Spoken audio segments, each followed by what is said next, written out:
کہ تمہاری جو فقہ کی کتاب تلمود ہے اس میں یہ لکھا ہوا ہے کہ تمام دنیا کے انسان جینٹائل ہیں، جانور ہیں۔ جس طرح ایک گھوڑے کو بگی میں جوتا جاتا ہے، جس طرح ایک بیل کو گاڑی میں جوتا جاتا ہے، جس طرح ایک گدھے پر بوجھ ڈھویا جاتا ہے، اس طرح دنیا کے انسانوں سے کام لو، اور جب یہ تمہارے کام کے نہ رہیں تو انہیں قتل کر دو، جیسے کہ گھوڑے کو قتل کرا دیا جاتا ہے، گائے بیل کو بیچ دیا جاتا ہے۔ تمہاری تلمود میں تو یہ لکھا ہے کہ اگر غیر یہودی کنویں میں گر رہا ہو تو اسے بچانا جرم ہے۔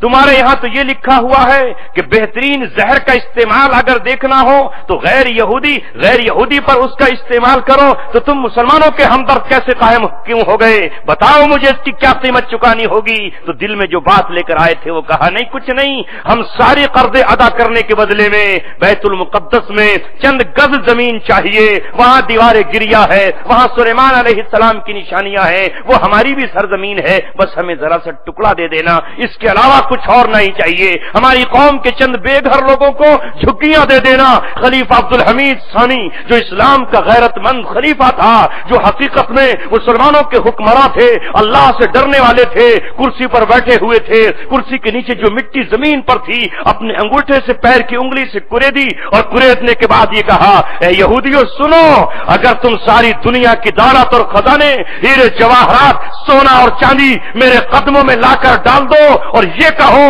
کہ مجھے اتنی مٹی چاہیے، تو رب کعبہ کی قسم میں اتنی مٹی بھی بیت المقدس کی تمہیں نہیں دوں گا۔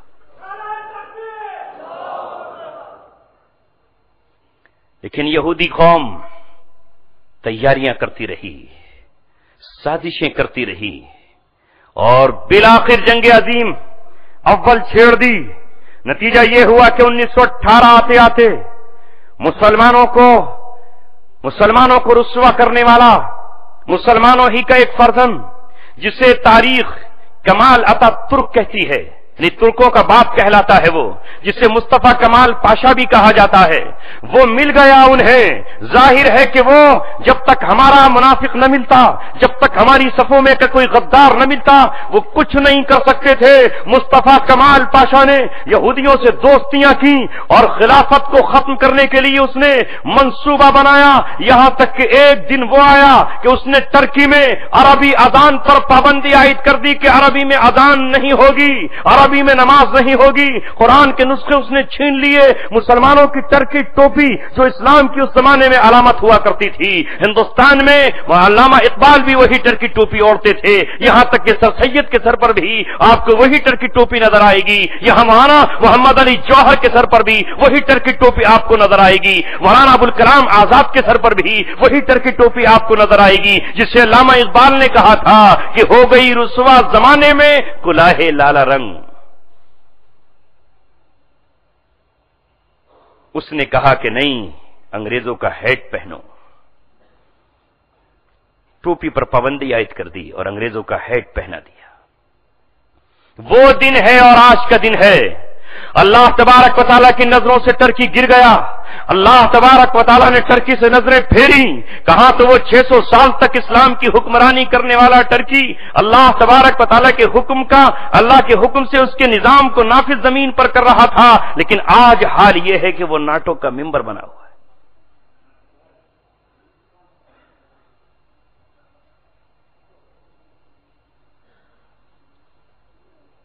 بھئی یہاں کے حالات آپ زیادہ جانتے ہیں، اس لیے پرچی میں آیا ہے کہ بھئی نعرہ نہ لگائیں،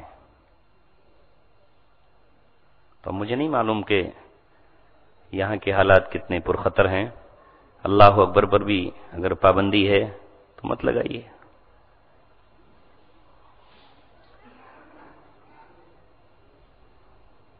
ویسے میں سمجھتا ہوں کہ اللہ اکبر کے نعرے سے شاید کسی کو تکلیف تو ہونا نہیں چاہیے، چونکہ 5 وقت یہ مسجد میں لگتا ہے،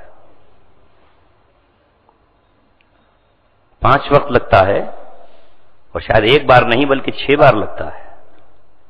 کتنی بار؟ شاید آج تک ہندوستان میں کسی نے بھی ابھی تک یہ نہیں کہا ہوگا کہ مسجد میں جو اللہ اکبر کہا جاتا ہے اس سے ہمیں تکلیف ہے، اسے بند کر دو۔ اور اگر کسی کو تکلیف ہے تو ہم ان کو یہ بتا دینا چاہتے ہیں کہ اللہ اکبر کے معنی ہم مہان گریٹ اکبر کی بات نہیں کرتے۔ اللہ عربی کا لفظ ہے، اکبر کے معنی ہے سب سے بڑا، اکبر من کل شیء۔ ارے ہم اپنی قومیت کا نعرہ نہیں لگاتے، ہم اپنے اکھاڑے کا نعرہ نہیں لگاتے، ہم اپنے مٹھ کا نعرہ نہیں لگاتے، ہم اپنے مسلک کا نعرہ نہیں لگاتے، ہم اپنے گروہ کا نعرہ نہیں لگاتے، اپنی جماعت کا نعرہ نہیں لگاتے۔ وہ جماعت اپنی جگہ، وہ تنظیم اپنی جگہ، وہ سوسائٹی اپنی جگہ، لیکن کسی بھی مسلک اور کسی بھی فرقے کی مسجد ہو، اس مسجد سے یہ نہیں کہا جاتا کہ ہم اپنے گروہ کا نعرہ لگا رہے ہیں، بلکہ مسلمانوں کی کسی بھی مسلک کی مسجد ہو، مکہ کی ہو یا مدینہ کی ہو، اس پر کانوں میں انگلیاں دے کر پہلے 4 مرتبہ کہتے ہیں اللہ اکبر، اللہ سب سے بڑا ہے۔ صبح کو فجر کی نماز میں سورج نکلنے سے پہلے سحر کے وقت یہ اعلان ہوتا ہے کہ جس اللہ نے رات کو لپیٹ کر صبح کا سورج دکھایا ہے، وہ اللہ تبارک و تعالیٰ سب سے بڑا ہے۔ نہ چاند بڑا ہے جو کہ چھپ گیا ہے، نہ سورج بڑا ہے جو کہ ابھی چھپا ہوا تھا، بلکہ بڑا کون ہے جس نے سورج کو رات کی چادر میں چھپا دیا؟ بڑا وہ ہے جس نے چاند کو گہن لگا دیا، بڑا وہ ہے جس نے سمندروں کو سکھا دیا، بڑا وہ ہے جس نے اس کائنات اور زمین کو بنایا ہے۔ ظہر کی نماز کے بعد جب سورج کو زوال ہوتا ہے تو زوال کے بعد مسلمانوں کا کوئی بندہ کھڑا ہوتا ہے اور کہتا ہے لوگوں آؤ اب نماز ظہر ادا کرو، اور اپنی پیشانیاں سجدے میں رکھ کر یہ کہو کہ چڑھتے سورج پہ زوال آیا تو دل کانپ گیا، لے کے ماضی کو جو حال آیا تو دل کانپ گیا۔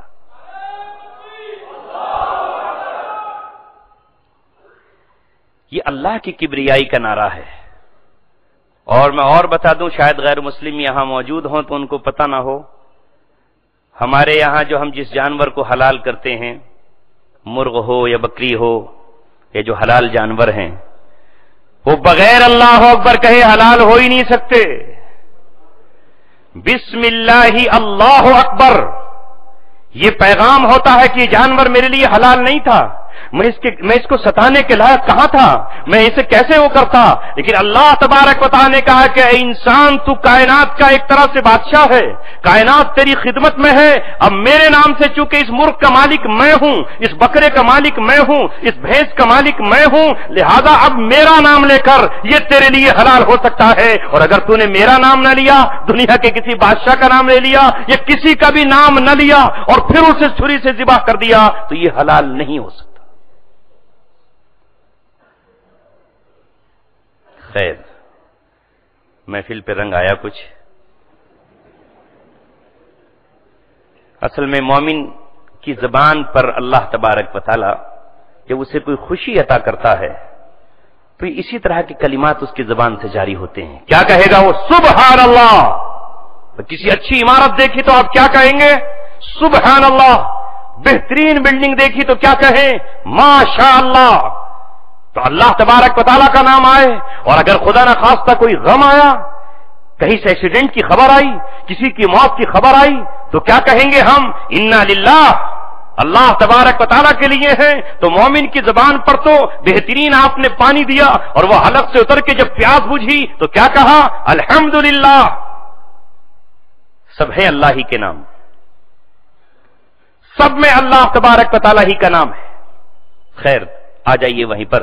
تاریخ میں پھر یہ ہوا کہ وہ ٹرکی جو اللہ تبارک و تعالیٰ کا محبوب تھا، اس کے بعد سے لے کر آج تک میں آپ کو بتانے جا رہا ہوں، اللہ تعالیٰ نے اسے اپنے در سے دھتکار دیا، اور اللہ تبارک و تعالیٰ کا صاف اعلان ہے مسلمانوں، میرے لیے بھی، آپ کے لیے بھی، ہماری نسلوں کے لیے بھی، یا ایھا الذین آمنوا من یرتد منکم عن دینہ، اے ایمان والو اگر تم اپنے دین سے پھر جاؤ گے، اگر تم اپنے دین سے علیحدگی اختیار کر لو گے اور دین کی طرف نہیں آؤ گے تو اللہ تبارک و تعالیٰ نہ عربوں کا محتاج، جب عربوں نے اللہ تبارک و تعالیٰ کے دین کی قدر نہ کی تو اللہ رب العزت نے عثمانیوں کو منتخب کیا۔ اللہ تعالیٰ قوموں کو اٹھاتا رہتا ہے اور زمین پر گراتا رہتا ہے۔ ان اللہ یرفع بہذا الکتاب اقواما ویضع بہ آخرین، اللہ تبارک و تعالیٰ اس کتاب کے ذریعے سے قوموں کو اونچا اٹھاتا ہے اور اس کتاب کے ذریعے ہی سے انہیں زمین میں دھسا دیتا ہے، انہیں ذلت سے دوچار کر دیتا ہے۔ لہذا وہ قومیں جو قرآن سے جڑی رہیں وہ آسمان کی بلندیوں پر پہنچی، اور جنہوں نے قرآن کو چھوڑا وہ زمین کی کی پستیوں میں چلی گئی. ہاں یہی ٹرکی قوم جس کا دبدبا تمام دنیا میں تھا. ہندوستان کے تخت پر بیٹھنے والا فرما روا وہاں سے اپنے لیے پروانہ لے کر آیا کرتا تھا. سلطان ٹیپو نے اپنی بادشاہت کا پروانہ ٹرکی کے خلیفہ سے منگایا تھا. یہ اپائنٹ کرتے تھے دنیا میں کہ کون خلیفہ رہے, کون بادشاہ رہے گا. خلیفۃ المسلمین وہاں تھے. لیکن آج یہ قوم اتنی گئی گزری ہو گئی ہے کہ پچھلے 2 سال پہلے فلوٹیلا کے نام سے انہوں نے اپنا ایک پانی کا جہاز بھیجا جو بیت المقدس کے غزہ کے لوگوں کی مدد کے لیے گیا تھا, جو دوائیاں لے کر گیا تھا, جو زخموں کے مرہم لے کر گیا تھا, جو معصوم بچوں کے لیے کھلونے لے کر گیا تھا, جو پیاری بیٹیوں کے لیے چند چادریں لے کر گیا تھا. اسرائیل کے کمانڈوز آئے اور سمندر میں اس پر حملہ کیا اور ان کشتی لے جانے والوں کو مار دیا اور سارا سامان سمندر میں ڈبو دیا, اور اتنا طاقتور ٹرکی کچھ نہ کر سکا.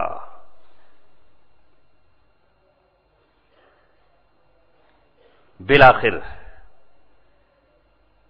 اسی کمال اتا ترک نے خلافت کی قبا چاک کر دی. علامہ اقبال نے فرمایا تھا اس زمانے میں, چاک کر دی ترک نادا نے خلافت کی قبا, سادگی اپنوں کی دیکھ اوروں کی عیاری بھی دیکھ.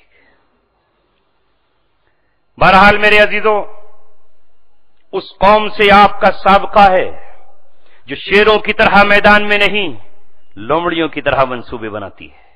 اس قوم سے آپ کا ٹکراؤ ہے جو صرف آپ سے زمینیں نہیں چھیننا چاہتی بلکہ آپ سے آپ کا ایمان چھیننا چاہتی ہے. لہذا عیسائیت سے ٹکرانے کے بعد 14.5 صدیوں سے ان کا اور ہمارا ٹکراؤ چل رہا ہے, اور الحمدللہ آج رسول اللہ صلی اللہ علیہ وسلم کی پیشن گوئی کے مطابق فائنل اسٹیج پر ہم پہنچ رہے ہیں. پہلی جنگ عظیم 1914 سے شروع ہوئی اور دوسری جنگ عظیم 1939 میں جا کر ختم ہو گئی. اور سمجھ رہے تھے کہ اب سب کچھ ہمارا ہے, لیکن محمد رسول اللہ کی امت کہاں ہتھیار رکھنے والی ہے, وہ کہاں سمجھوتا کرنے والی ہے. امت مسلمہ کا ایک بھی فرد اگر زمین پہ رہ جائے گا تو وہ ہمیشہ سود کو حرام کہتا رہے گا, سودی نظام کی مخالفت کرتا رہے گا. امت کا ایک دیوانہ بھی زمین پر اگر موجود ہوگا تو وہ زنا کو زنا کہتا رہے گا, وہ شراب کو حرام کہتا رہے گا, وہ حرمت علیکم المیتہ والدم ولحم الخنزیر, خنزیر کے گوشت کو حرام قرار دیتا رہے گا. امت مسلمہ کا ایک فرد بھی ہوگا وہ کبھی یہودیوں سے کمپرومائز نہیں کرے گا. لہذا اب روئے زمین پر اس وقت تیسری جنگ عظیم جاری ہے جو فائنل وار ہے, جو لاسٹ اسٹیج پر ہے. پہلی ہو چکی 2 جس میں خلافت کو مٹایا گیا, پہلی میں خلافت ختم کی گئی. دوسری جنگ عظیم ختم کرنے کے بعد یہودیوں نے اپنی حکومت زمین پر قائم کی, یعنی دوسرے الفاظ میں دجال کی ٹیمپریری اور عارضی حکومت کا انہوں نے قیام کیا. 24 اکتوبر 1945 کا دن وہ سیاہ دن ہے کہ جب اقوام متحدہ کے نام سے ایک ادارہ بنایا گیا, جس کی سیکورٹی کونسل بنائی گئی, جس کے 5 ممبر بنائے گئے, اور تمام دنیا کو یہ میسج دیا گیا کہ آج کے بعد سے تمہارے سرخ و سیاہ کا مالک, تمہارے سرخ و سفید کا مالک, تمہارے ہر قضیے اور جھگڑے کا مالک اقوام متحدہ ہوگی. یہ سیکورٹی کونسل کے 5 ممبر ہیں جن میں پہلا نمبر برطانیہ کا ہے, دوسرا امریکہ کا ہے, تیسرا فرانس کا ہے, اور چوتھا چائنا کا ہے, اور 5واں روس کا ہے. یہ 5 سیکورٹی کونسل کے ممبر ہیں. ہمارے حکمرانوں سے کہہ دیا گیا آج کے بعد تمہارا مسئلہ, چاہے وہ مسئلہ فلسطین ہو یا قضیہ فلسطین ہو, وہ مسئلہ کشمیر ہو یا مشرقی تیمور کا مسئلہ ہو, وہ سوڈان کا مسئلہ ہو یا عراق اور کردستان کا مسئلہ ہو, تم حل نہیں کر سکتے. آؤ ہماری چوکھٹ پہ سر جھکاؤ, یہ مسئلہ ہم حل کریں گے. اب تمہیں ہمارے کہنے پر چلنا ہوگا, تم اپنا نظام کبھی نہیں لا سکتے. اسی وقت یہ طے کیا گیا تھا کہ مسلمان مانیں گے تو نہیں, وہ ضرور کوششیں کریں گے. خلافت ٹوٹی ہے تو خلافت کو قائم کرنے کی کوشش کریں گے۔ مسلمانوں کو پتا ہے کہ ان کا قرآن کہتا ہے انی جاعل فی الارض خلیفہ، ہم نے تمہیں بنایا ہی خلافت ارض کے لیے ہے۔ وہ جانتے ہیں کہ مسلمانوں کو اللہ تعالیٰ نے یہ حکم دیا ہے، اس لیے اسی وقت انہوں نے ناٹو کی ایک تنظیم بنائی اور اس ناٹو کے تحت فوجیں رکھی گئیں، اس میں یہ ٹرکی بھی شامل ہے۔ یہ اس لیے بنی کہ روئے زمین کے کسی خطے پر اگر کہیں اسلامی نظام اور قرآن کے نظام اور شریعت کا نظام اور خلافت کے نظام کو لایا جائے تو ناٹو کی فوج وہاں پہنچ کر کے حملہ آور ہو۔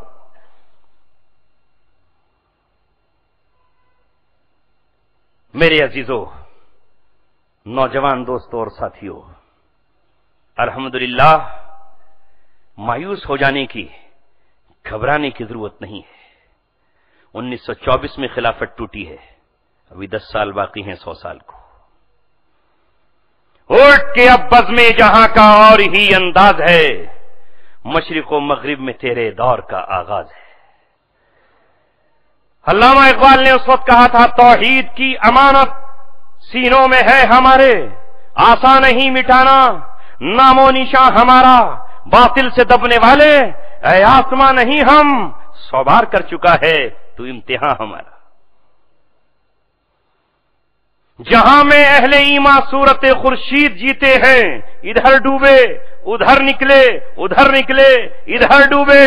اسلام کا سورج ہمیشہ کے لیے غروب ہونے کے لیے نہیں آتا، اگر آج ہے رات تو کل صبح یقیناً ہوگی، ہے یہی وقت کا آئین، جہاں کا دستور رات کرتی ہے اجالوں پہ، بہت مست ستم آخرکار ابھرتا ہے مگر صبح کا نور۔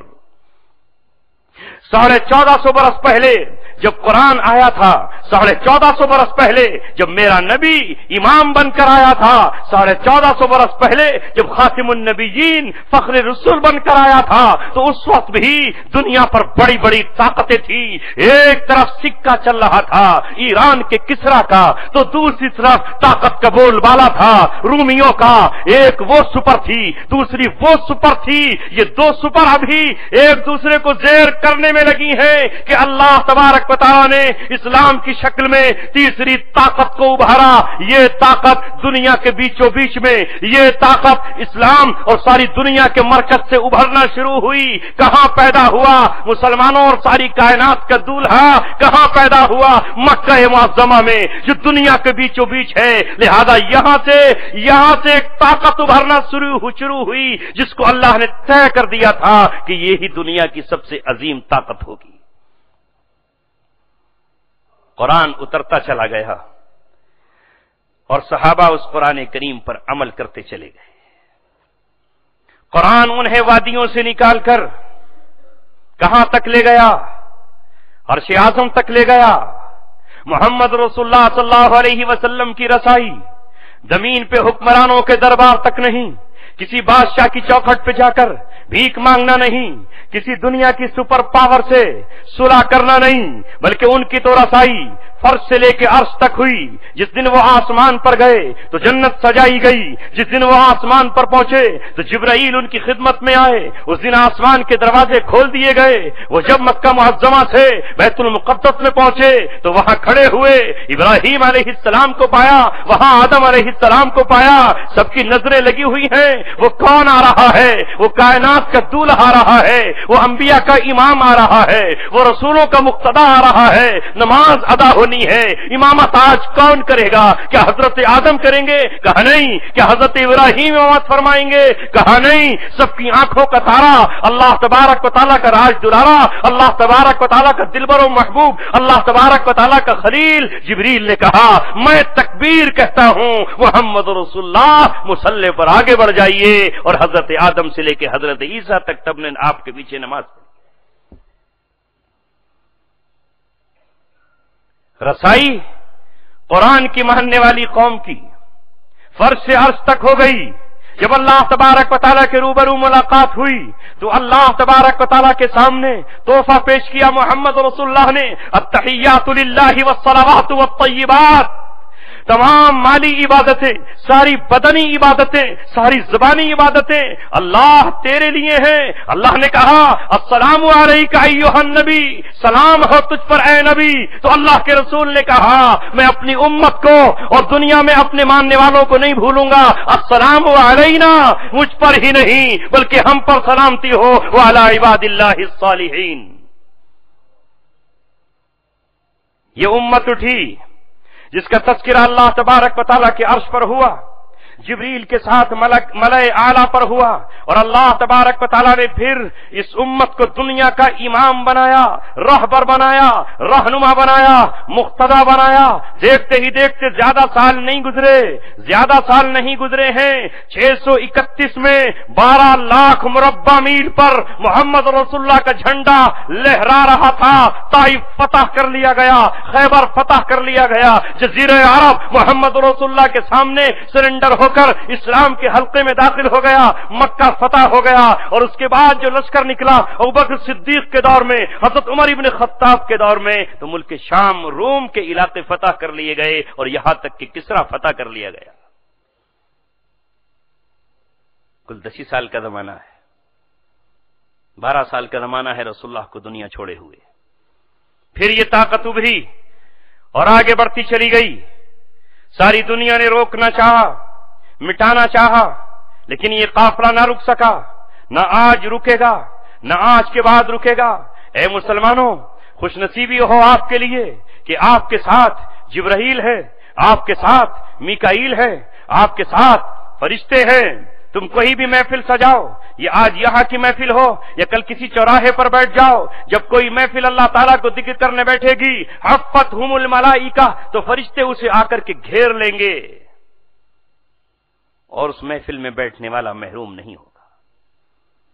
الحمدللہ ثم الحمدللہ۔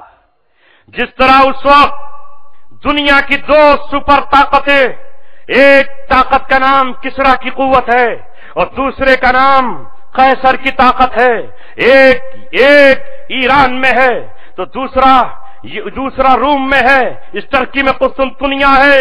اللہ تبارک و تعالیٰ نے اس قوم کو کہ جس قوم کے پاس جب وہ پہلی بار جنگ میں نکلی ہے تو 6 تلواروں کے سوا کچھ اس کے پاس نہیں تھا، جس کے 313 خالی ہاتھ تھے، جن کے سینے صرف 8 زرہ لے کر نکلے تھے، لیکن ننگے ہاتھ، خالی بدن، ننگے پیر ریت پر دوڑتے ہیں تو آسمان بارش برسا کر ان کے قدموں کو جما دیتا ہے۔ جبرائیل کمانڈر ان چیف کی حیثیت سے آج میدان جنگ میں کھڑے ہو جاتے ہیں، فرشتے آتے ہیں۔ جب پہلی مرتبہ نکلے تو 6 تلواریں اور 8 زرے، 2 گھوڑے اور 70 اونٹ لے کر نکلے، اور جب ایران کے محل میں داخل ہوئے تو دریا کو رونتے ہوئے پار کر دیا۔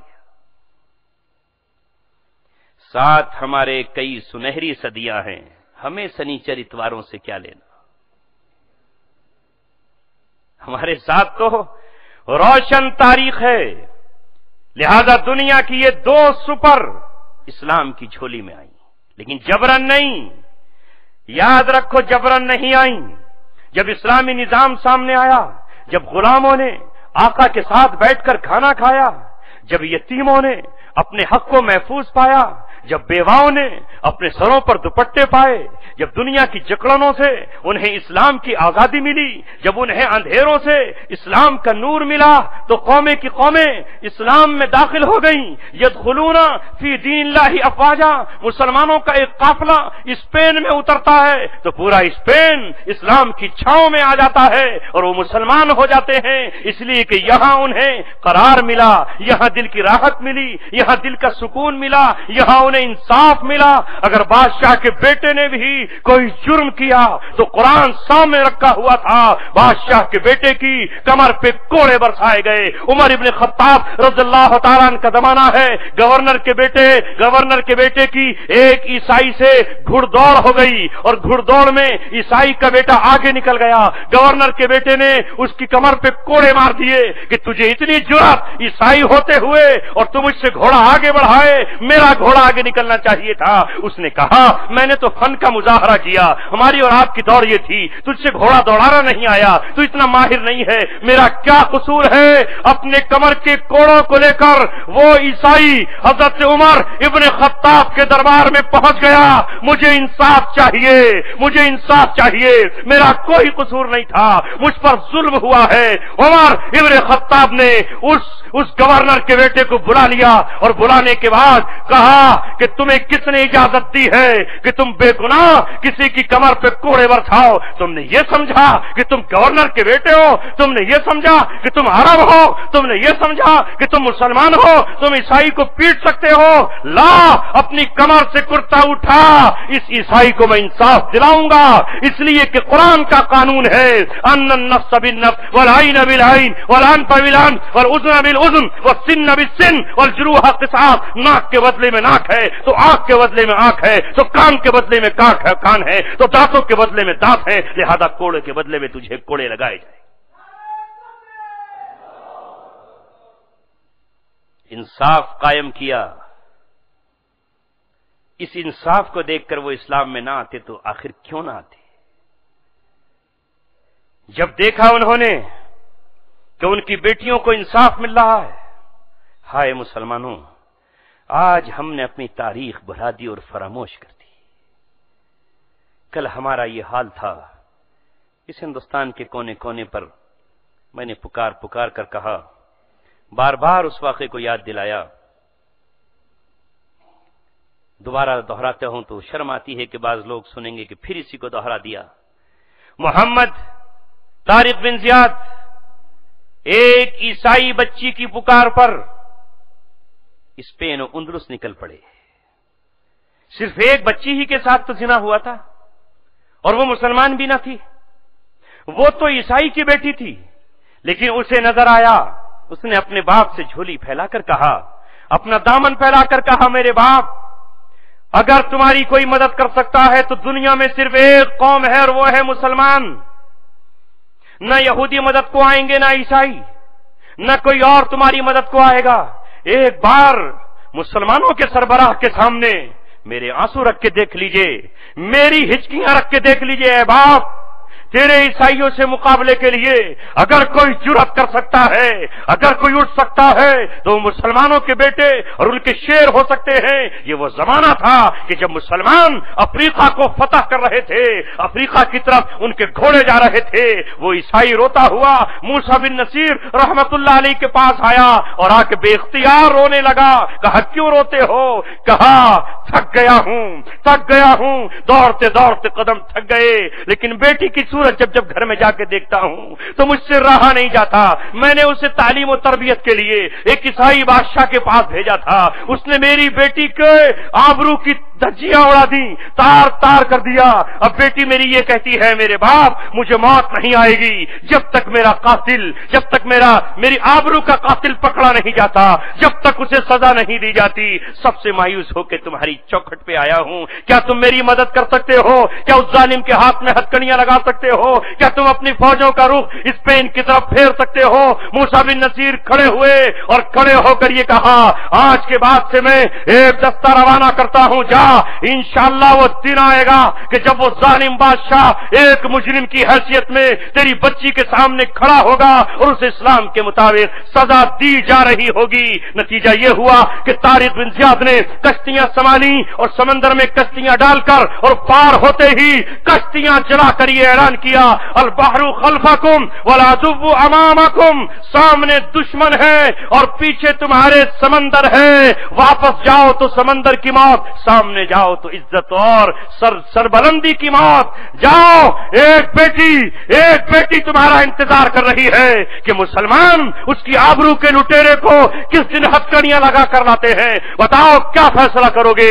طارق بن زیاد کے 3000 کے لشکر نے کہا, موت سینے سے لگائیں گے, موت سے پنجہ لڑائیں گے اور پنجہ لڑا کر یہ بتائیں گے کہ محمد رسول اللہ کے شیر موت سے اتنی محبت کرتے ہیں جتنی اجمی شراب سے محبت کرتے ہیں. فتح ہوئی, وہ گرفتار ہوا اور ایک عیسائی بچی کی روح کو, آتما کو شانتی ملی, سکون ملا. اس لیے کہ دل میں خلیش ہو تو سکون نہیں ملتا. انتقام کے جذبات، اپنی کمزوری کا احساس اس بچی کو مستقل ستا رہا تھا. یہ ہے آپ کی روشن اور سنہری تاریخ مسلمانوں.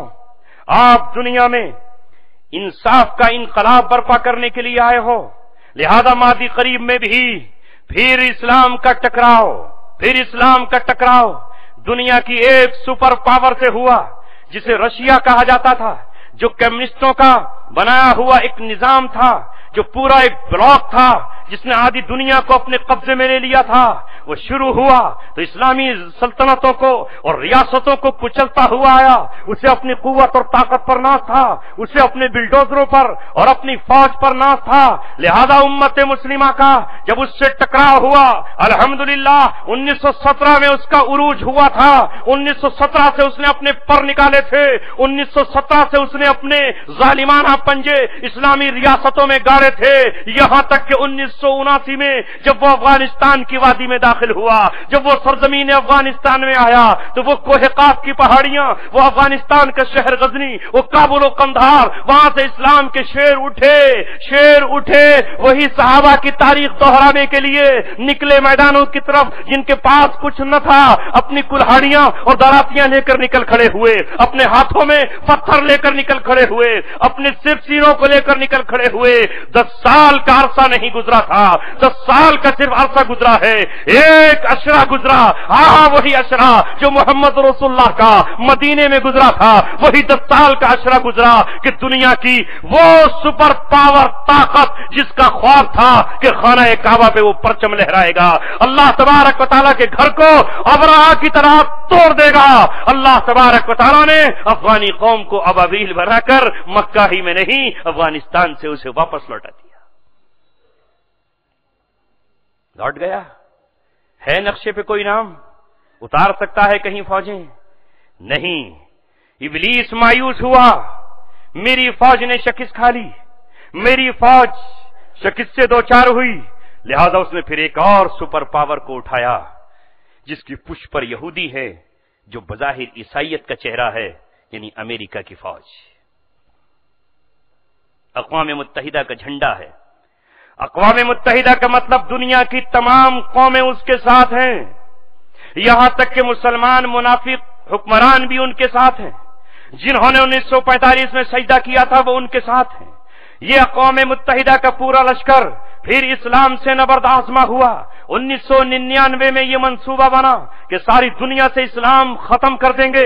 اسلام کو ختم کرنے کے لیے لفظ اسلام استعمال نہیں کیا جائے گا، لفظ استعمال کیا جائے گا کہ دہشت گردوں کو ختم کریں گے، دہشت گرد سوسائٹیوں کو ختم کریں گے، دہشت گرد کنٹریز کو ختم کریں گے، دہشت گرد معاشروں کو ختم کریں گے، دہشت گرد افراد اور شخصیات کو ختم کریں گے.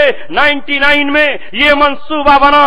1 سال کے انتظار کے بعد جب نئی صدی آئی اور 21ویں صدی کا پہلا سال آیا اور پہلے سال کا جب مہینہ اکتوبر آیا تو پوری دنیا کے ان لوگوں نے عالم اسلام پر دعویٰ بول دیا اور یہ کہا کہ اب ہم اس صدی میں راج کر کے رہیں گے، پورا راج ہمارا ہوگا، ہم کسی کو پنپنے نہیں دیں گے. دیکھتے ہی دیکھتے ساری دنیا کے چینل اور میڈیا اور اخبارات، پرنٹ میڈیا، الیکٹرانک میڈیا کے نشانے پر کون تھا؟ وہ مسلمان تھا جس کے سر پہ ٹوپی، وہ مسلمان تھا جس کے چہرے پر داڑھی، وہ مسلمان تھا کا بچہ تھا جو مدرسے میں قرآن پڑھتا تھا. انہیں تباہ کرنے کے لیے یہ دنیا اکٹھی ہوئی، افغانستان میں داخل ہوئے، اس سے چین نہیں آیا تو عراق کی سرزمین پہ چڑھ دوڑے کہ عراق سے اسلام کا خاتمہ کر دیں گے. یہ وہ ملک ہے جس کے پاس ہتھیار ہے، یہ وہ ملک ہے جو اسرائیل کی طرف بڑھ سکتا ہے. اس پہ انہوں نے جنگ کی شروعات کی. الحمدللہ امت گھبرائی ہوئی تھی، وہ سمجھتی تھی کہ ہم فنا ہو جائیں گے، لیکن بقا کی فنا کی تہ میں بقا کا راز مضمر ہے. جنہیں مرنا نہیں آتا انہیں جینا نہیں آتا. امت مسلمہ نے اس 13 سال میں اسلام کے پرچم کو بلند کر دیا اور یہ بتا دیا کہ رسول اللہ کا فرمان سچا ہے، الاسلام یالو ولا یالا. اسلام بلند ہونے کے لیے آیا ہے، جھکنے اور دبنے اور لچنے کے لیے نہیں آیا.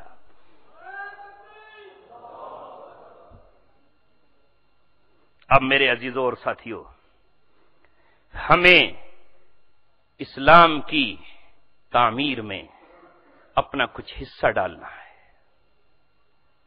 جیسا کہ غزوہ تبوک پر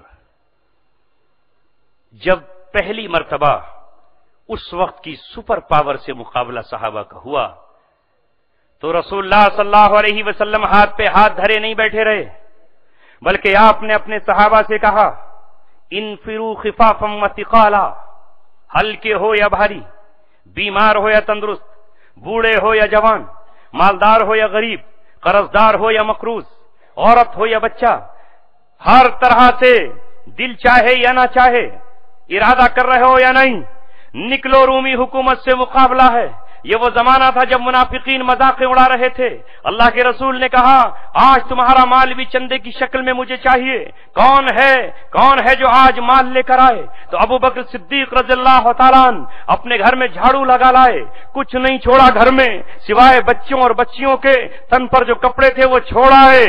حضرت عمر ابن خطاب نے آج اپنی ایک ایک چیز کو توڑ کر کے آدھا کر دیا، ایک ایک چادر کو کاٹ کر آدھا کر کے لے آئے اور رسول اللہ کی خدمت میں ڈال دیا.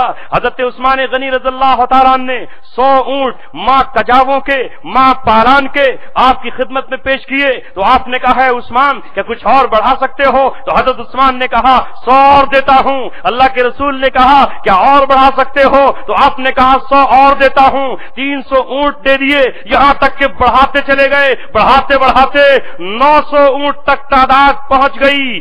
900 اونٹ ہی نہیں، 100 گھوڑے بھی رسول اللہ کی خدمت میں اٹھا کر کے پیش کر دیے. اور گھوڑے ہی نہیں، 5.5 کلو سونا محمد رسول اللہ کی جھولی میں ڈال دیا.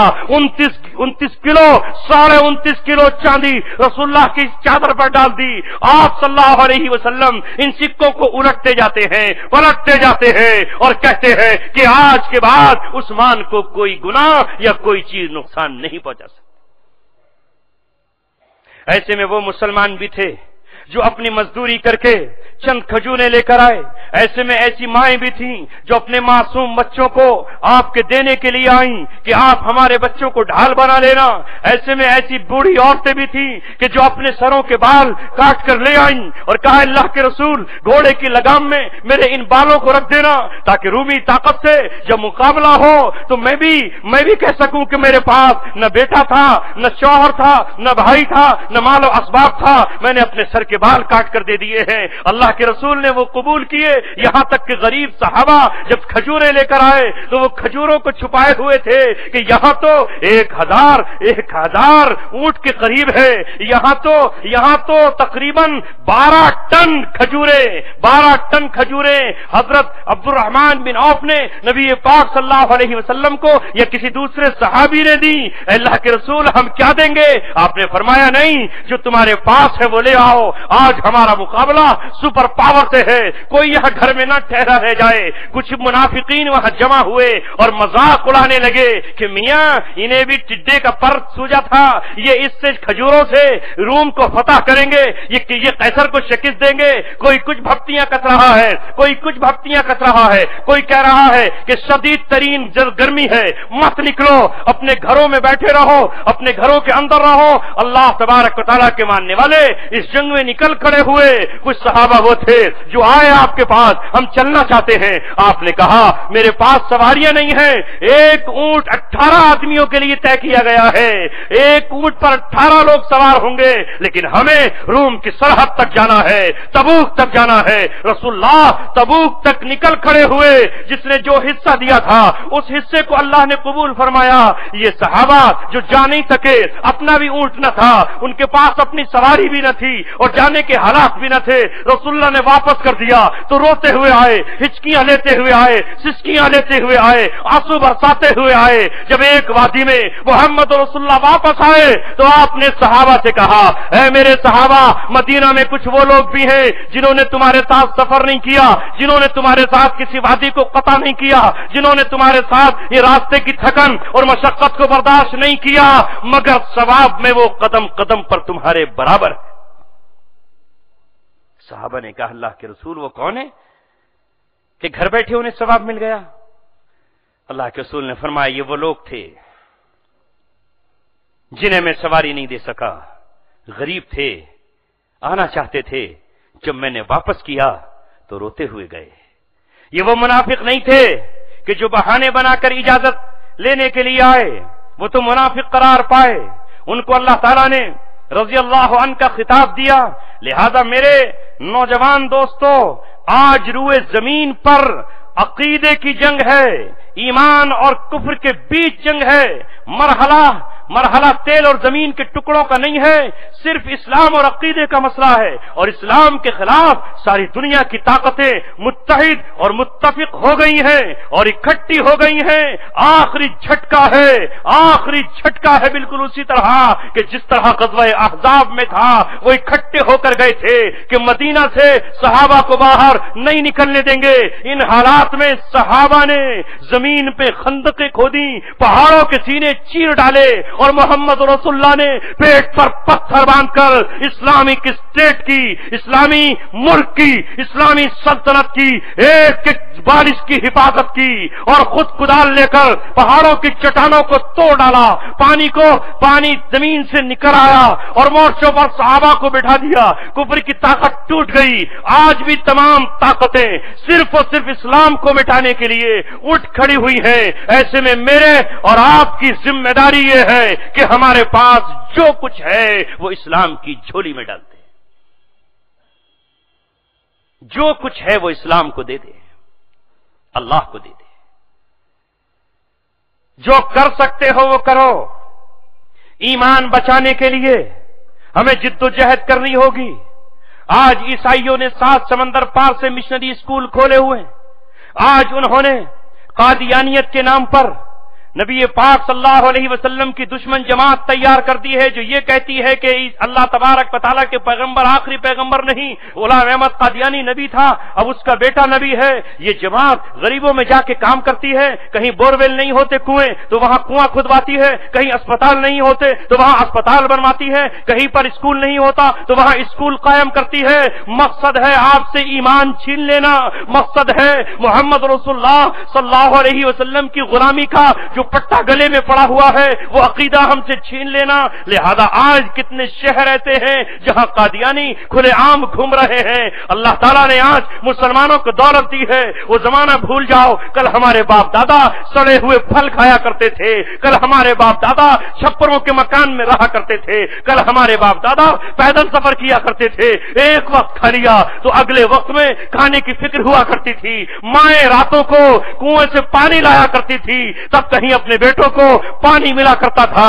آج تو ٹوٹی گھروں میں لگی ہوئی ہے، آج فریج لگے ہوئے ہیں، آج مال و دولت لگا ہوا ہے، تو آج یہ تاجر طبقہ کیوں آگے نہیں بڑھتا کہ ہم اپنے غریبوں کی مدد کریں اور ان سے ان کے ایمان کی حفاظت کریں؟ کیا یہ دینی کام نہیں ہے؟ کیا یہ شریعت کا حصہ نہیں ہے؟ ایک طرف تو ہم منبر و محراب پر کھڑے ہو کر یہ کہتے ہیں کہ ابوبکر صدیق رضی اللہ تعالیٰ تخت شاہی پر بیٹھے ہوئے ہیں اور ایک عورت کی خدمت کرتے ہیں، کہاں وہ جنگل میں جھونپڑیوں میں رہتی ہے، وہ اس قدر معذور ہے کہ اس کے ہونٹوں سے روٹی چبائی نہیں جاتی، تو آپ اپنے ہونٹوں سے چبا کر اسے دیتے ہیں، اور جب ان کا انتقال ہو جاتا ہے تو حضرت عمر ابن خطاب رضی اللہ تعالیٰ اس عورت کی خبر گیری کے لیے جاتے ہیں۔ ایک طرف تو ہمارا یہ عالم ہے، ہم ان سے بڑے تو نہیں ہیں، ہم کہتے ہیں کہ صاحب ہم تو امیر صاحب ہیں، ہم کہتے ہیں کہ ہم تو صدر صاحب ہیں، ہم کہتے ہیں کہ ہم تو متولی صاحب ہیں، ہم کہتے ہیں کہ ہم تو شہر کے قاضی ہیں، ہم سمجھتے ہیں کہ ہم تو ایک مدرسے کے بہت بڑے معتمم ہیں، ہم ان کے پاس کیوں جائیں؟ کیا ہم ابو بکر صدیق سے بڑے ہیں؟ کیا ہم عمر ابن خطاب سے بڑے ہیں؟ وہ عمر ابن خطاب جو رات کو گلیوں میں گشت لگاتا ہے، ایک گھر سے آواز بچوں کے رونے کی آتی ہے تو ڈپٹ کر کہتا ہے، او ماں ان بچوں کو تو نے اب تک کیوں نہیں سلایا؟ ان کے سونے کا وقت ہے، یہ رو کیوں رہے ہیں؟ وہ ماں کہتی ہے، او راہ کے مسافر تو اپنی راہ پکڑ لے، ہم کیوں رلاتے انہیں؟ کون ماں اپنے بچوں کو رلانا چاہے گی؟ لیکن میرے پاس کھانے کو نہیں ہے، میرے پاس پکانے کو نہیں ہے، میں نے چند پتھر پانی میں ڈال کر ابالنا شروع کیے ہیں، بچوں کو بہلا رہی ہوں، بیٹو تمہارے لیے کچھ بنا رہی ہوں، یہ بچے ہیں تو روتے روتے سو جائیں گے، انہیں نیند آ جائے گی۔ جب عمر کی بھی خبر گیری نہیں کر رہا تو کون ہے خبر گیری کرنے والا؟ ماں کو کیا پتا تھا؟ عمر ہی دروازے پر کھڑا ہوا ہے، اسی دن اپنے گھر میں گئے اور گھر میں جا کر اپنے گھر میں جا کر آٹا لیا، میدا لیا اور جو بھی کھانے کے انتظامات تھے وہ لیے، بوری میں بھر لیا۔ جب غلام نے کہا اے میرے آقا میں اپنی کمر پہ لادنا چاہتا ہوں، کہا امیر المومنین تو نہیں ہے، رعایا کی ذمہ داری مجھ پر ہے۔ وہاں پہنچے، اپنے ہاتھ سے آٹا گوندا، چولہے کو اپنے منہ سے دہکایا، بھوکوں سے آنکھ کو روشن کیا اور ڈالی پر جب راکھ آئی تو پکڑ کر کہا کل قیامت میں تو گواہ بن جانا، اللہ جب عذاب دینا چاہے تو اے داڑھی تو کہہ دینا کہ میں خاک آلود اور گرد آلود ہوئی ہوں۔ روٹی کھلا کر جب ان بچوں کو ہنستے ہوئے دیکھا تو ماں سے معافی مانگ کر کہا میں ہی تمہارا خطا کار امیر عمر ابن خطاب ہوں۔ یہ سب کام ہم نے حیات چھوڑ دیے، ختم ہو گیا مسلمانوں کا نظام۔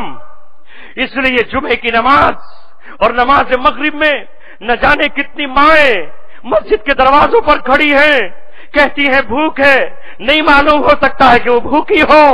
میں نے آج حالات یہ دیکھے کہ مسجد میں ایک بوڑھے شخص کو یہ کہتے ہوئے دیکھا لوگوں میری بیٹی جوان ہو گئی ہے، مجھ پہ کچھ نہیں ہے، میری بیٹی کے نکاح کا انتظام کر دو۔ ایک باپ اپنی بیٹی کے ہاتھ پیلے کرنے کے لیے آج مسجد میں کھڑے ہو کر بھیک مانگ رہا ہے، اس کی رات کیسے گزرتی ہوگی؟ ایک طرف ہمارے دسترخوانوں پر مرغ مسلم رکھے ہوئے ہیں، ہمارا کھانا ہوٹلوں میں چل رہا ہے، ہم 5 اسٹار ہوٹلوں میں جا رہے ہیں، کوئی منالی جا رہا ہے، کوئی شملہ جا رہا ہے، کوئی ہنی مون منانے کشمیر جا رہا ہے، اور دوسری طرف امت کی ماؤں کے پاس تن چھپانے کے لیے کپڑے تک نہیں ہیں، اور رات کی پیٹ کی آگ بجھانے کے لیے نانے چھبینا بھی موجود نہیں ہے۔ اللہ نے جو مال دیا ہے اس میں غریبوں کا حق ہے، للسائل والمحروم۔ اللہ فرماتا ہے فی اموالہم حق معلوم، تمہارے مالوں میں حق ہے، للسائل سوال کرنے والوں کا بھی، والمحروم اور جو سوال نہیں کرتے ان کا بھی۔ ہاں یہ قوم، ایسا نہیں کہ اللہ تبارک و تعالیٰ نے اسے نوازا نہ ہو، یا اللہ تبارک و تعالیٰ کی بارش انعامات کی ہم پر نہ ہو رہی ہوں۔ پوری دنیا کا جائزہ لے لیجئے، اللہ تبارک و تعالیٰ نے تو ہمیں وہ نعمتیں اور خزانے دیے ہیں، رب کعبہ کی قسم دنیا کی کسی قوم کے پاس نہیں ہے، مگر ہم کیا کریں؟ بیٹا میرا خون کی بوتل کے لیے تڑپ رہا ہے، لیکن میں اپنا خون کسی اور کو دے رہا ہوں، میری بیوی تڑپ رہی ہے لیکن میں اپنی بیوی کو اپنے جسم کی خون کی بوندیں دینے کے لیے تیار نہیں ہوں۔ اللہ تبارک و تعالیٰ نے جزیرہ عرب کو اسلام کا مرکز قرار دیا، اسلام کا دل قرار دیا، وہیں اللہ تعالیٰ کے 3 مرکز ہے، ایک بیت اللہ کعبۃ اللہ ہے، دوسرا بیت المقدس ہے، تیسرا رسول اللہ کا روضہ ہے۔ اس کے آس پاس کے خشک پہاڑوں میں جہاں پانی نہ تھا اللہ نے پوری دنیا کی مشینیں چلانے کے لیے پیٹرول دے دیا۔ کسے دیا؟ کیا یہ پیٹرول ہندوستان میں ہے؟ کیا یہ پیٹرول آسٹریلیا میں ہے؟ کیا یہ پیٹرول چائنا میں ہے؟ کیا یہ پیٹرول امریکہ میں ہے؟ کیا یہ پیٹرول رشیا میں ہے؟ نہیں ہے۔ اگر کسی کو اللہ تعالیٰ نے وہ دیا ہے جس کے دم سے روشنیاں جگمگا رہی ہیں، جس کے دم سے ایٹمی ریئیکٹر چل رہے ہیں، جن کے دم سے دشمنوں کی فوجوں کے اپاچی ہیلی کاپٹر اور بی بمبار طیارے دوڑ رہے ہیں، وہ کس کا خون ہے؟ وہ کس کا لہو ہے؟ وہ کس کی امانت ہے؟ وہ کس کا خزانہ ہے؟ وہ کس کے لیے ہے؟ وہ امت مسلمہ کے لیے ہے۔ اس کی کنز کی جو زکات ہے وہ زکات کسے جانا چاہیے؟ اس کا جو حصہ ہے وہ کس کو پہنچنا چاہیے؟ آئے مسلمانوں کا خلیفہ نہ رہا، ہر شخص نے اپنی الگ دکان کھولی، اپنے ٹکڑے کا امیر و والی بن گیا۔ یہودیوں کو وہ تیل سپلائی کر رہا ہے، بیوائیں تڑپ رہی ہیں۔ صومالیہ کا مسلمان بھوک سے روتے روتے مر گیا، ان کے بچوں کے جسم کھاکڑ ہو گئے، انہیں روٹیاں نہ ملی۔ افغانستان کے لوگوں نے جھولیاں پھیلائیں مگر انہیں نہ ملا۔ اگر ملا تو شرابیوں کو ملا، اگر ملا تو جواریوں کو ملا، اگر ملا تو انسانوں کے قاتلوں کو ملا جو اس تیل سے کبھی جاپان کو تباہ کرے، کبھی ویتنام میں اپنی فوجوں کو داخل کر دے، تو کبھی افغانستان کی اینٹ سے اینٹ بجا دے، اور کبھی ملک شام اور عراق پر اتنی بمباری کرے کہ لاشیں اٹھانی بھاری پڑ جائے۔ اللہ نے تو بہت کچھ دیا، لیکن ہم نے اس نعمت کی قدر کہاں کی؟ ڈاکوؤں کے ساتھ ملے اور ان کو سب کچھ دے دیا۔ ایک بار پھر جو خزانے اللہ نے آپ کو دیے ہیں وہ صرف آپ اس کے مالک نہیں ہیں۔ اگر آپ کے پاس 100 روپے ہیں تو 2.5 آپ کے نہیں ہیں۔ 100 روپے میں 2.5 روپے زکات کا حصہ ہے، وہ تمہارا نہیں ہے۔ وہ ان 8 جگہوں پہ خرچ کرو جو قرآن کی آیت نمبر 60 سورہ توبہ میں اللہ نے بیان کی ہے۔ وہ تمہارے 40,000 مکمل نہیں ہے، 39 کے تم مالک ہو، 1,000 وہ ان کا ہے۔ وہ 1 لاکھ جو تمہاری جیب میں رکھے ہوئے ہیں یا بینک میں پڑے ہیں وہ تمہیں 1 لاکھ نہیں ہے، اس میں 2,500 غریبوں کا حق ہے، وہ مسکینوں کا ہے، وہ یتیموں کا ہے، وہ قرض دار جس کو قرضے نے گھیر لیا ہے اس کا ہے، وہ مسافر جس کی جیب کٹ گئی ہے، جو سفر میں بیچارہ پیدل ہو گیا ہے اس کا ہے، وہ گردنوں چھڑانے والوں کا ہے۔ ان قیدیوں کو کیوں نہیں دیتے کہ جنہیں قید میں ملنا چاہیے؟ آج مسلمانوں نے وہ سارے کام جو ان کے کرنے کے تھے وہ چھوڑ دیے۔ ارے صحابہ تو یتیموں کو کھلاتے، وہ قیدیوں کو کھلاتے۔ آج بتاؤ کتنے مسلمان ہیں جو کبھی اپنے ضلع کی، اپنے شہر کی جیل میں جاتے ہیں اور جا کر یہ دیکھتے ہیں کہ کون بے گناہ بوڑھا قیدی ہے جس پہ وہاں کے ٹھیکیدار ظلم و ستم کر رہے ہیں، جہاں جیل کا جیلر اس پہ ظلم و ستم کر رہا ہے، جہاں وہ بری ہو چکا ہے، آزادی مل سکتی ہے لیکن عدالت نے 50,000 کا جرمانہ رکھا ہوا ہے۔ وہ قیدی 50,000 کہاں سے دے گا؟ وہ نہیں دے سکتا ہے۔ آئے کاش مسلمانوں تم اپنا امداد کا مال نہیں، اپنی زکات اکٹھی کر کے اس قیدی کا جرمانہ بھر دیتے، وہ قید سے نکل کر آتا۔ رسول اللہ کل قیامت میں یہ کہتے، تو نے قید سے اپنے اس بھائی کو نہیں چھڑایا، تو نے مجھے قید سے چھڑایا ہے۔ رسول اللہ فرماتے ہیں جس نے کسی قیدی کو آزاد کرایا اس نے اسے آزاد نہیں کرایا، گویا کہ مجھے آزاد کرایا۔ فک العانی حدیث ہے رسول اللہ کی، فک العانی، فک العانی، قیدیوں کو آزادی دلا دو، قیدیوں کی گردنیں چھوڑا دو۔ ہم نے پوچھا دلی کی تہاڑ جیل میں کتنے قیدی ہیں؟ ابھی میرے سامنے ایک صاحب ایک فرمائش لے کر آئے، مفتی صاحب کچھ لوگ وہ ہیں جن کی سزا پوری ہو رہی ہے، وہ جیل کے اندر بند ہیں، وہ ہمارے اسلامی بھائی ہیں، لیکن ان تک ان جرمانہ کون بھرے؟ کیا آپ کے پاس کچھ لوگ ہیں جو ان کا جرمانہ بھر سکتے ہیں؟ وہ نکل کر آئیں تو ان میں کوئی مسجد کا امام ہے، کوئی عالم دین ہے، ان پر جھوٹے الزامات لگا کر انہیں بند کر دیا گیا ہے آپ کے پاس کوئی؟ میں نے ان سے کہا معاف فرمائیے، میں اپنے مدرسے کی بات رکھوں تو رسید کٹانے لوگ تیار ہیں، میں اپنے مطبخ کی بات رکھوں تو لوگ دینے کے لیے تیار ہیں، میں مسجد کی عمارت کی بات کروں تو کروڑوں روپے مجھے دینے کے لیے تیار ہے، میں اپنے روم اور کمرے کی بات کروں تو دینے کے لیے تیار ہے، لیکن اگر میں یہ کہوں کہ میں قیدیوں کا جرمانہ بھروں گا تو مجھے کوئی دینے تیار نہیں۔ یہ کام کس کے ہیں؟ یہ ہمارے ہیں، یہ ہمارے کام ہیں کہ ہم آج غلام تو نہیں ہیں لیکن قیدیوں کی گردن چھڑائے، مقروضوں کے قرض ادا کرتے ہیں۔ ہائے کتنے لوگ ہیں، ہم نے یہ کام شروع کیا تو پتہ چلتا ہے کہ کتنے غریب لوگ ہیں، کتنے غریب لوگ ہیں۔ بعض عورت ہے گھر نہیں، شوہر بیچارہ رکشہ چلاتا ہے، وہ کرائے کی رکشہ ہے، 5-10 ہزار کی رکشہ نہیں خرید سکتا، رکشہ لے کر گیا کہ ایکسیڈنٹ ہو گیا۔ عورت آئی ہماری بیوی کے پڑوسن کے پاس، کہتی ہے کل رات بچے بھوکے تھے، آج دوپہر میں بھی کھانا بنانے کو کچھ نہیں تھا، اس لیے کہ شوہر کو رکشہ اس لیے نہیں مل رہا کہ رکشہ کا پہیہ ٹوٹ گیا، اس کا ایکسیڈنٹ ہو گیا۔ ادھر مکان مالک ہے وہ کہتا ہے کہ کرایہ دو، کہاں سے دیں لوگوں؟ اگر ہمارے پاس ٹرسٹ ہو، ہمارے پاس اجتماعی بیت المال ہو، ہمارے پاس کچھ رکھا ہو تو یہ آپ کے علاقے میں بھی لوگ ہو سکتے ہیں۔ اب ایسا شخص اپنے 5 بچوں کو کیسے پالے گا؟ وہ کہتا ہے کہ مجھے ٹھیلی مل جائے تو میں اس پہ پھل فروٹ رکھ لوں گا اور چلتے چلتے اسے بیچ لوں گا، میرے گھر میں چولہا تو جل جائے گا۔ لیکن ہمیں ایسے لوگ نہیں ملتے۔ میں نے ایک امیر تاجر کے پاس بھیجا کہ آپ صاحب نصاب ہیں، کئی لاکھ کی زکات آپ نکالتے ہیں، یہ بندہ آپ کے شہر سے تعلق رکھتا ہے، آپ ذرا اسے 3100 روپے دے دیں تو اسے ریڑھی مل جائے گی۔ ان صاحب حالانکہ وہ کافی دریا دل ہے مگر کہنے لگے پہلے میں شہر میں آپ کی تحقیق کروں گا۔ ارے زکات دے رہے ہو، اس کا حال پتہ چل رہا ہے، دے دو 5000 روپے، اس کا کام چل جائے گا۔ اے میرے دوستو عزیزو، یہ کام کرو، علماء کو ساتھ لو، اس لیے کہ ان کے بغیر کچھ نہیں ہوگا۔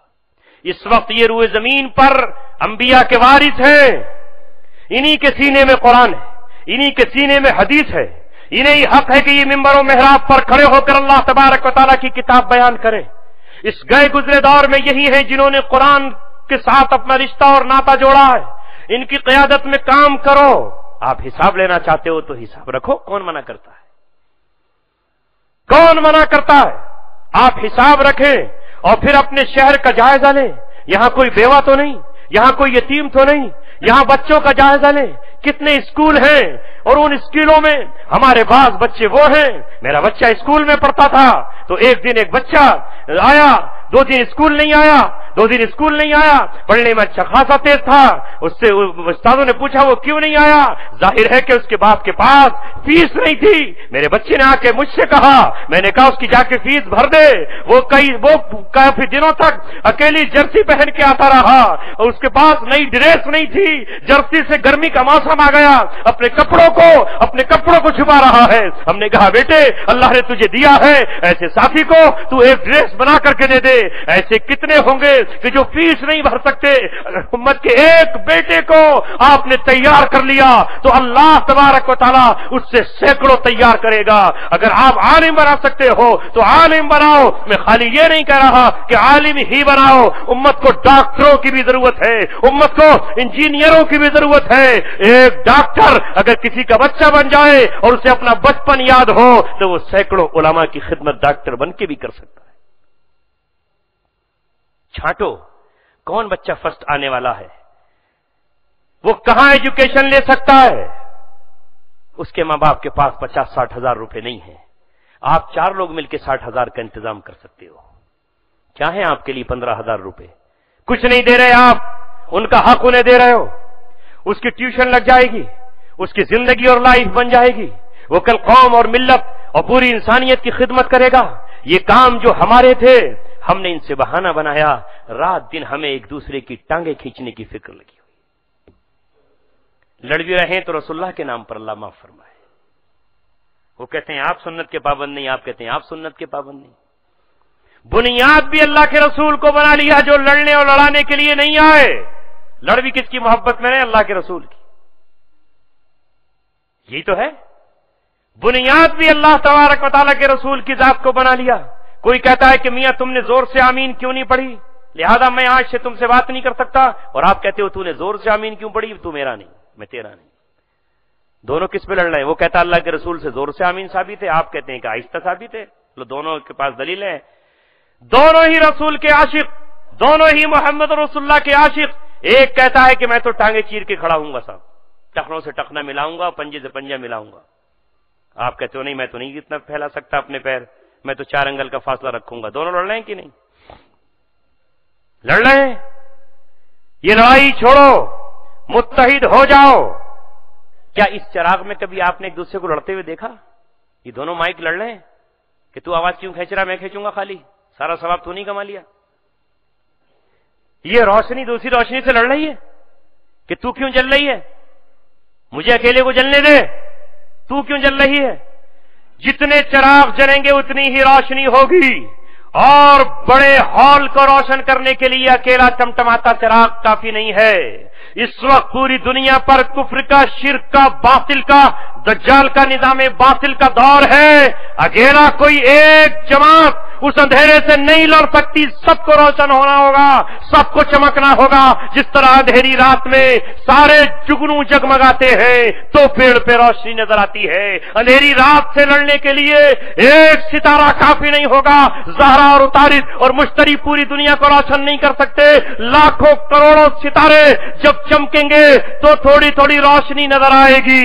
چاند کے ساتھ ستاروں کو بھی چمکنا ہوگا۔ یہ تو آفتاب اور ماہتاب سورج ہے کہ جس کے ہوتے ہوئے دوسروں کی ضرورت پیش نہیں آتی۔ یہ تو نبوت اور رسالت ہوتی ہے کہ اس کے ہوتے ہوئے دوسروں کی ضرورت پیش نہیں آتی۔ جب تک رسول نہیں آ رہے حضرت عیسیٰ، اور جب تک امام مہدی نہیں آ رہے تب تک تو مجھے آپ کو جلنا اور بجھنا ہے۔ یہ مت کہو تم کیوں کر رہے ہو، مجھے ہی سب کچھ کرنے دو۔ تم سب کچھ نہیں کر سکتے، تم سب کچھ اکیلے نہیں کر سکتے۔ مؤذن صاحب اپنی ذمہ داری نبھا رہے ہیں تو امام صاحب اپنا کام کر رہے ہیں.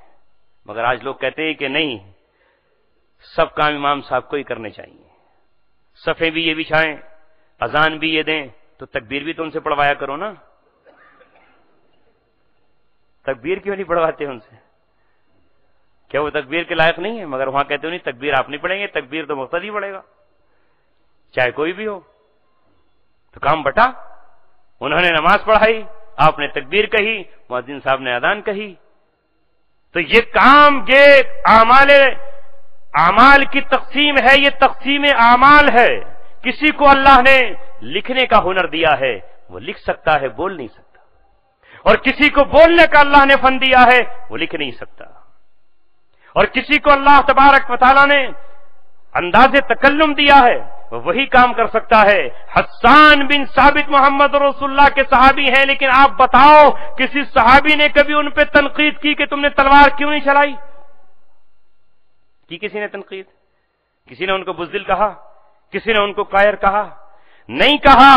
لیکن وہ کام جو حسان بن ثابت کرتے تھے، آپ کی شان کے خلاف جو یہودی شعر شاعری کرتے تھے، تو آپ نے حکم دیا عبداللہ بن رواحہ لکھ کے لاؤ. آپ نے کہا یہ صحیح نہیں ہے. آپ دوسرے لکھ کر کے لائے، معاذ بن جبل، آپ نے کہا تم بھی نہیں لکھ کر لائے. پھر جب حسان بن ثابت لکھ کر لائے تو رسول اللہ کا چہرہ کھل اٹھا اور آپ نے کہا سبحان اللہ، حسان تو نے حق ادا کر دیا.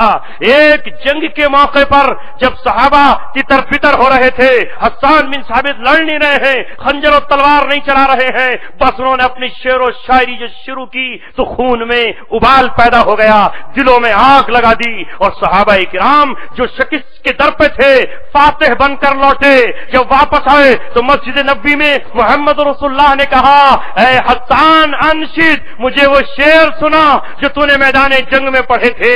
کہا اللہ کے رسول، تجھ پر تو سارے شاعروں نے قلم توڑ دیا ہے، کون ہے جو تیرے سامنے شعر کہے گا؟ تجھ پر تو وہ کلام آیا ہے کہ لبید شاعر جسے شاعروں نے حرم میں سجدہ کیا تھا، اس نے بھی قلم توڑ دیا. اور قرآن کے بعد کہا اباد القرآن، کیا قرآن کے بعد بھی شعر کہوں گا؟ مجھے شرم آتی ہے آپ کے سامنے کہتے ہوئے. اللہ کے رسول نے کہا نہیں، انشدک اللہ، اللہ چاہتا ہے کہ تم شعروں کو دوبارہ سنائے مجھے. یہ جبریل سن رہے ہیں آسمان پہ، اللہ سن رہا ہے. اور پھر اس شاعری کے ہدیے میں اللہ کے رسول نے اپنی چادر دے دی. ہم کیا کہیں گے آج؟ ارے میاں یہ شاعری سے کیا ہو رہا ہے، اس سے کوئی فائدہ نہیں ہے. آپ نے فرمایا کہ جس طرح خالد بن ولید کی تلوار، علی مرتضی کی ذوالفقار، عمر رضی اللہ تعالیٰ عنہ کی تلوار اسلام کو سربلندی اور ترقی عطا کرتی ہے اور دشمنوں پر بجلی برقیں کونتی ہے، اسی طرح حسان کی زبان میرے دشمنوں کو جو میری ذات پر توہین کرتے ہیں یا گستاخی کرتے ہیں ان کے لیے تلوار کا کام کرتی. ہم میں سے ہر ایک کی صلاحیتیں الگ ہے. بس آج یہ طے کر کے اٹھیں، اللہ نے آپ کو مال دیا ہے، آپ مال سے اسلام کی خدمت کیجیے. مال نہیں ہے تو جان سے خدمت کیجیے. جان آپ کی کمزور ہے تو آنسوؤں سے خدمت کیجیے اور اپنی اولاد کو پیش کریے. آپس میں متحد ہو جائیے. چھوڑ دیجیے اسے کہ ہم کیا ہیں، ہم اپنے طریقے سے کام کر رہے ہیں، آپ اپنے انداز سے کام کر رہے ہیں. لہذا آپ سب کی منزل اگر ایک ہے تو ہم میں کوئی اختلاف نہیں ہے. دیکھیے عرفات میں ہر حاجی 9 تاریخ کو جمع ہوتا ہے. ایک راستے سے آتے ہیں یا کئی راستوں سے آتے ہیں؟ کئی راستوں سے آتے ہیں. کوئی پیدل بھی آتا ہے، کوئی بس سے آتا ہے، کوئی لاری سے آتا ہے، کوئی اونٹ سے آتا ہے اور مختلف راستوں سے آتے ہیں، لیکن منزل ایک ہے، منزل ہے صرف عرفات. تو جتنا آگے بڑھتے جاتے ہیں دوریاں کم ہوتی چلی جاتی ہیں اور سب میدان عرفات میں جمع ہو جاتے ہیں. لہذا اگر ہماری منزل اسلام ہے، اگر ہماری منزل دین کی سربلندی ہے، اگر ہماری منزل اللہ کی رضا ہے، اگر ہمارے پیش نظر رسول اللہ صلی اللہ علیہ وسلم کی ذات ہے، تو رب کعبہ کی قسم ہمارا الگ الگ کام کرنا کوئی نقصان نہیں پہنچائے گا. جتنا کام کریں گے ہم ایک پوائنٹ پہ جا کر کے اکٹھے ہو جائیں گے. مجھے امید ہے انشاءاللہ علماء اور عوام، ڈاکٹر اور انجینئر، ماسٹر اور ٹیچر، عوامی افراد اور خواص سب مل کر کم از کم اپنے شہر کی حد تک پہلے آپ کوشش کریں گے. اسے اللہ قبول کرے گا تو آپ کا دائرہ اور بڑھتا چلا جائے گا. اللہ ہم سب کو پورے عالم کی خدمت کے لیے قبول فرمائے. وآخر دعوانا ان الحمد للہ رب العالمین.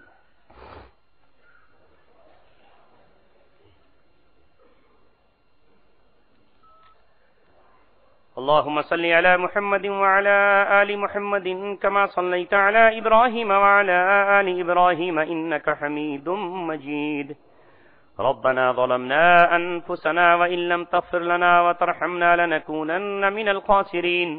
لا إله إلا أنت سبحانك إني كنت من الظالمين. اے اللہ ہمارے گناہوں کو معاف فرما اور ہماری خطاؤں کو درگزر فرما. آج بھی ہزاروں رکاوٹوں کے باوجود تیرے نبی کے ماننے والے حقیقت میں نبی سے سچی محبت کرنے والے ہیں، ورنہ یہ آج ہم ایک غائبانہ شخص کی آواز پر کیسے آ جاتے. اے اللہ انہیں نہ ہمارا گھر پتہ، نہ ہمارا در پتہ، نہ نام اور نسب پتہ، نہ قوم اور قبیلہ پتہ، صرف اتنا معلوم ہے کہ ہم عالم ہیں اور یہ عالم کو سمجھتے ہیں کہ یہ انبیاء کے وارث ہیں. اس ایک آواز پر اے مولا یہ دوڑ کر آئے، تڑپ کر آئے، لپک کر آئے، دین کی نصرت کے لیے آئے. اے مولا ان سب کے آنے کو قبول فرما لے، ان کے ایک ایک عمل کو دین اسلام کی تقویت کا ذریعہ بنا دے. ان میں سے ہر ایک کے مال کو اپنے دین کے لیے قبول فرما لے. ان میں سے ہر ایک کی اولاد کو دین کا داعی، اسلام کا سپاہی اور اسلام کا ہیرو بنا دے. ہم میں سے ہر ایک کی مشکل کو آسان فرما دے. اے مولا بے روزگاروں کو روزگار عطا فرما دے. کتنے نوجوان ہمارے ایسے ہیں جن کی آنکھوں میں آنسو ہیں، جن کے دلوں پر پزمردگی ہے، جن کی پیشانیوں پر اے مولا مایوسیوں کے نشان پڑے ہوئے ہیں، روزگار نہیں ملتے. اے مولا ان کو روزگار عطا فرما دے.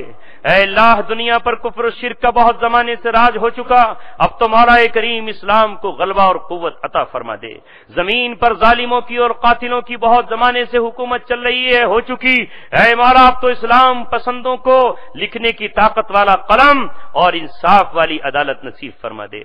اے رب کعبہ یہ امت تیرے نبی کی امت ہے، گرچہ گئی گزری ہے لیکن پھر بھی بنی اسرائیل سے گئی گزری نہیں ہے. آج بھی طوافوں کا سلسلہ جاری ہے، آج بھی حج کا سلسلہ جاری ہے، آج بھی تیرے دین کے نام پر قربانیاں دینے کا جذبہ موجود ہے، جانی قربانی ہو یا مالی. اے مولا بصرہ سے لے کے کوفہ تک اور ساری دنیا کے مختلف ملکوں اور شہروں اور خطوں تک یہ امت مال، جان، خون، پسینہ سب چیزوں کی قربانیاں دے رہی ہے.